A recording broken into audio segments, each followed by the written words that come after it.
So I'm standing here with Tom Doxey. He is the CEO of Breeze Airlines. For folks who haven't been paying attention, Breeze has offered a variety of new services at a very high level here to the residents of Rhode Island and the greater Boston area through a number of incredibly competitively priced flights and a level of service that, well, I'll just say as a recent victim of one of your competitors, and I use the word victim intentionally, I just have to read this. No charge or cancellation fees, up to 24 months of reusable flight credit, complimentary family seating. Now, let's talk, come a little closer if we could. Let's talk airline strategy. Right now in the airline industry, there appears to be a race to the bottom. And with the recent acquisition of, and I'll use this analogy, the airline equivalent of what was once Daimler buying Chrysler, last week a pair of your competitors consummated an agreement that looks like it's going to be pretty brutal. I'm not asking you for a comment on that, but how have you folks been able to leverage competitive prices with this high level of service? How do you do that when the rest of the industry seems to be in a free fall?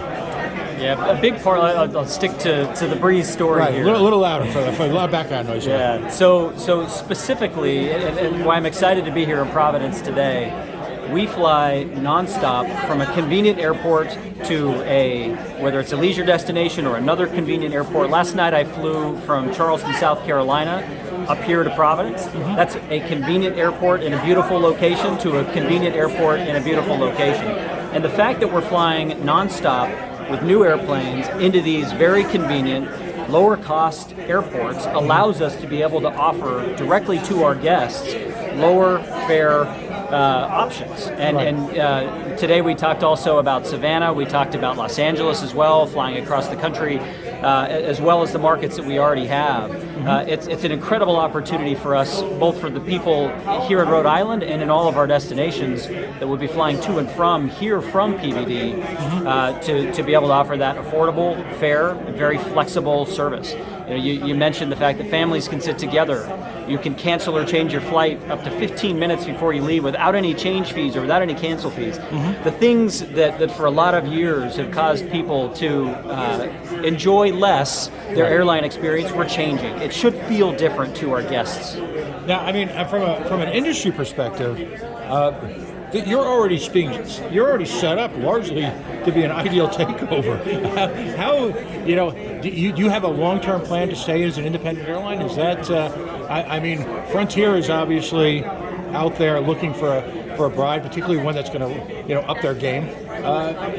Do you have expanded growth plans, and how do you stay independent in this market? We continue to focus on the thing that we do really well, which is providing a nice, convenient, flexible experience for our guests.